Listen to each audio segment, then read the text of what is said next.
Hi and welcome to another YouTube video, and today I have built a home, a little farm inspired by the Country Kitchen stuff bag.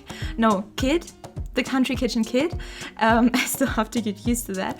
And I think every builder out there today almost made a build inspired by this Country Kitchen kit. So I'm sorry if you've seen some more builds like that today, but it's just so inspiring when new content comes out and we have new build items to work with, and especially these items are so beautiful in my opinion. These items are made with so much variety, but they still fit together and they are just beautifully crafted. I have no complaints with these items except for maybe the price. I expected these to be more like €3 instead of 5, but I'm sure similar to the stuff packs, when later down the line we are going to maybe get more content for these $5 or euros or whatever currency you have where you live. And I mean, it's the same with stuff pack. I think luxury party stuff, with the amount of items that were in there, is pretty much the amount that we got in this Country Kitchen kit, and it was double the price. And now a lot of people compare these kits to the stuff packs that we now have, which have a lot more content. And that's totally valid. I totally agree. As I said, I expected them to be €3 when I saw what they had, what content they offered. But I think it's kind of maybe a company strategy to start with giving us a less, start kind of underwhelmingly, but still kind of solid. And then as time goes on, give more and more content, because if people compare something that has been put out in the past and it's worse, people react more poorly than when you start kind of small and then you give more and more and more as time goes on. I think a lot of long-running games do that. For example, these free-to-play games where you get free content, free crystals, diamonds, whatever they are called. In the beginning when these games come out, it's oftentimes these currencies are very, very rare, and then as time goes on, you get more and more free events where you get a lot of that stuff. Some examples of that would be Genshin Impact or Summoners War. Some of you know that, but that's not the point. The point is that I think The Sims maybe follows a similar psychological strategy, that they want to start with giving us less and then give more and more in the future to keep the player crowd happier. I don't know if that's a good thing or a bad thing. I think more a bad thing. You should actually price the things for what they are worth, but yeah, of course, the player base always wants it to be cheaper, which I totally understand because I'm part of the player base. And also EA already has enough money, and I don't even know if that's true. That's just a theory of mine, so don't pay too much attention to what I'm babbling here. But yeah, I saw a lot of Simmers tweet, James Turner, for example, who said that if you compare it to the Paranormal stuff pack, which in my opinion was a very good stuff pack with more content than I think we have ever gotten in stuff pack, and if you compare it to those, yes, it's the same amount of content as the Paranormal stuff pack had, but it is put into 3 packs, but the price isn't a third of that, it's halved, and that's not right, and I totally agree with that. But if you compare it with the early stuff packs, I think the kits have a similar amount of content to the early stuff packs. So yeah, that's basically my little take on the kits. I know nobody asked for that, but it's a video about these kits, so I thought I would give my opinion. And visually you were able to see me build a nice bright yellow and sunny kitchen with also an integrated dining room with these new items. I had lots of fun building this room. It was the first thing that I did because I wanted to get inspired by it. So yeah, I wanted to get inspired to take this vibe that the kitchen had, but you could also see like a little tour of the kitchen at the end. I put it basically in the middle of the speed build. I hope that wasn't too irritating, but when I was done with the kitchen, I just thought, because that's the main focus of the video, this kitchen, I would give you a quick little tour. But don't underestimate the rest of the build that's coming now, because in the end I was very, very happy with this cute little farmhouse, and I would really love it when you stick around with me for the rest of the speed build, where I basically create the other rooms and the exterior. But for one last time, for the topic to be back at the kitchen, I also made a little short of this kitchen, which I'm going to link in the description if you're also interested in that. But now, for the first time in this voiceover, after 6 minutes, I'm so sorry, let's talk about the build. And for this build, I pack limited myself. I only used the Country Kitchen Kit, Parenthood, Pets and Seasons. So just four packs and three packs and one kit. Oh my god, this is getting so like confusing.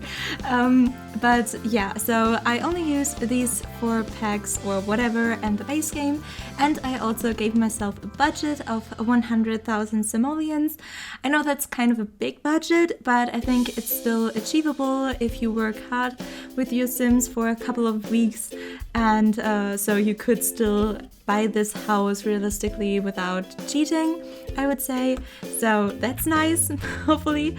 And there were some parts of the building process where I kind of didn't know if this house would turn out great, if I would end up liking it. I was kind of struggling. I had also built this house before once, and in the end I wasn't happy with the results.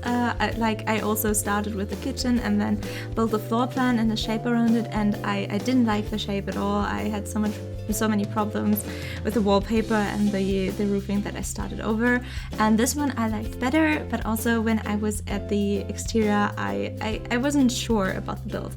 But then there were some rooms and the landscaping that really tied it all together, that also made me like the exterior and just love this build as a whole. And one of those things are the living room, which you can see me build right now. And yeah, I was in love with this living room, but it was also not a love at first sight. At the beginning, I put some things together where I thought it has to look great, or I'm sure it's going to look great, but I wasn't sure about it.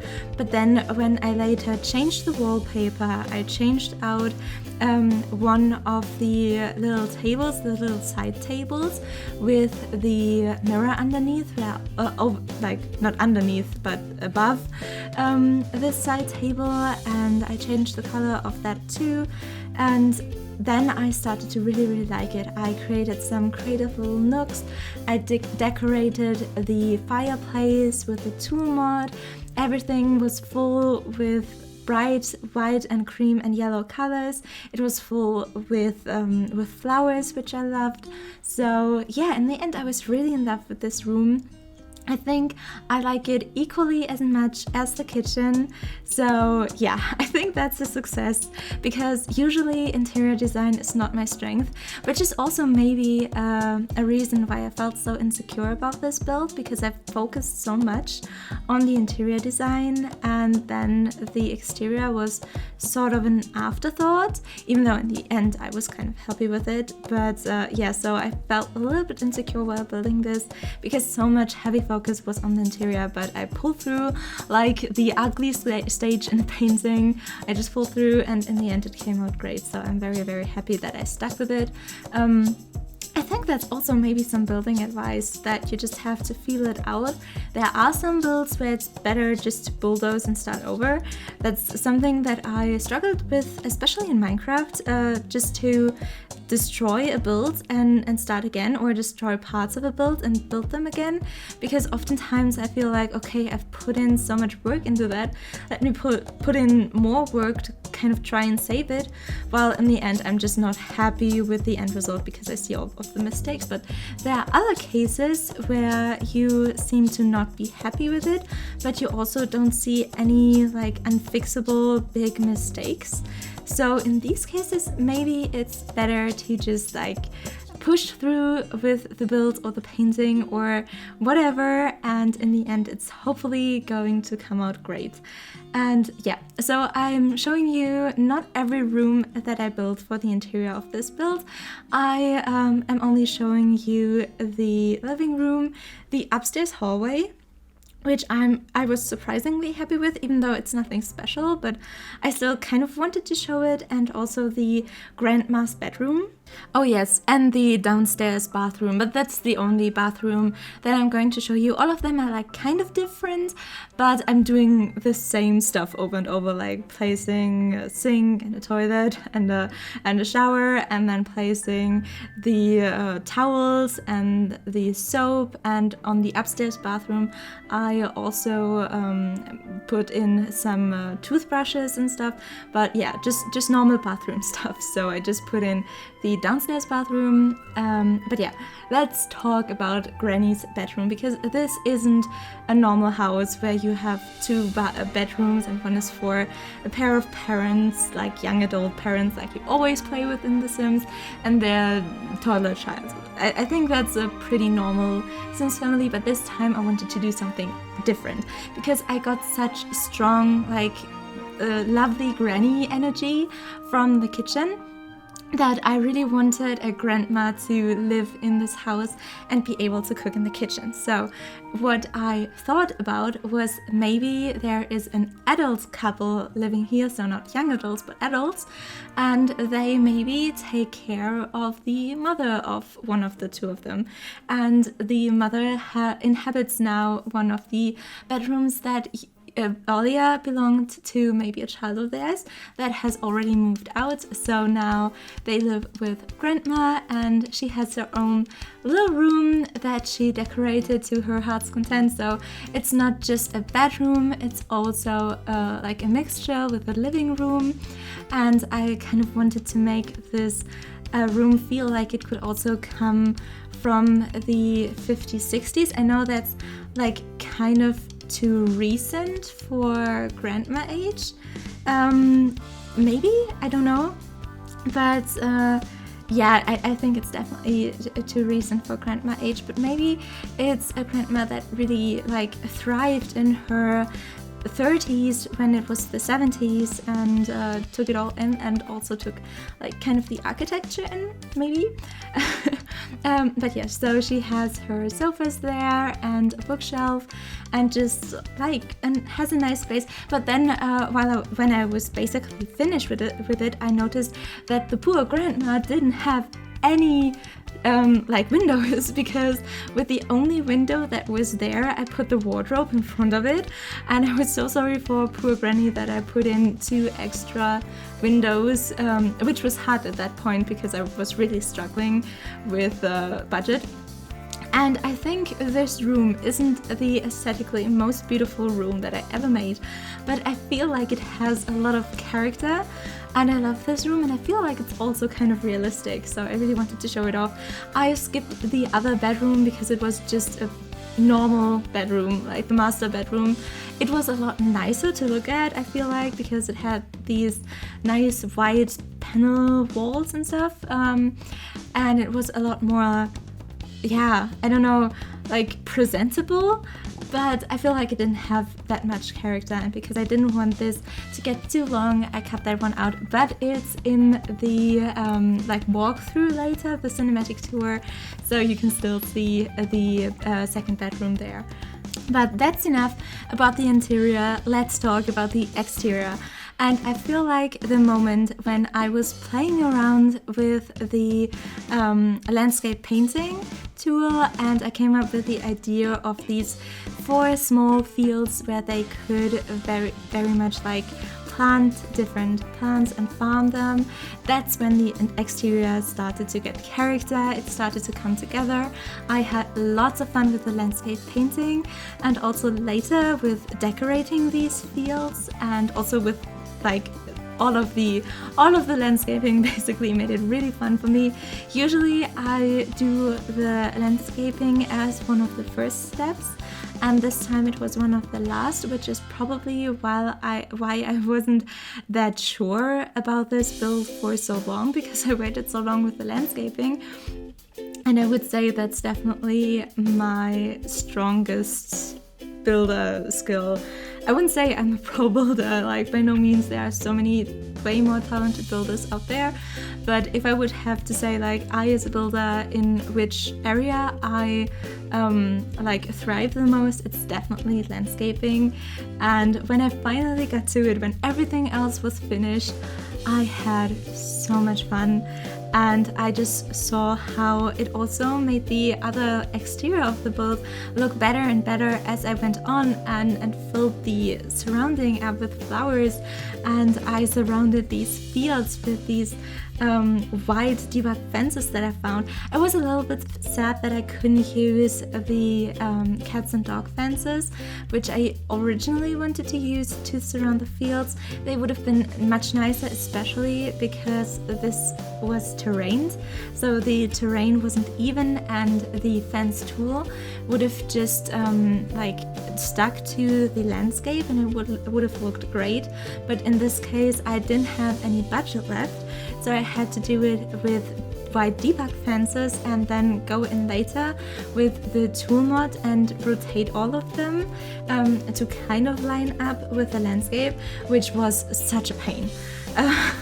I think if I would be to do it again, I would delete something. I would delete the pool, even though I feel like it fills this backyard area nicely, but I would delete the pool and I would use these fences because it was no fun to do all of that manually with the tool mod. But I think in the end it turned out nice. It of course is imperfect, but I feel like that's fine for an older farm. And then I also placed some plants, 2 different plants that could also like count as maybe vegetables. I know they aren't, but and I also know that I probably pronounced that word wrong when I just said it. I noticed in the process of speaking, but I don't know how to pronounce it right, so I'm just going to stop talking about that. But yeah, so I know that they aren't actually vegetables? Vegetables sounds right. And yeah, but they kind of look like it, so I sized them down and put them through these rows, and I feel like in the end it turned out super dreamy. And yeah, that's it. That's the build. I hope you liked and enjoyed this video. I want to thank you so much for watching. I really appreciate that. So yeah, I hope you liked and enjoyed the video. If you would consider subscribing, you would make me super duper happy. I hope we'll see each other again.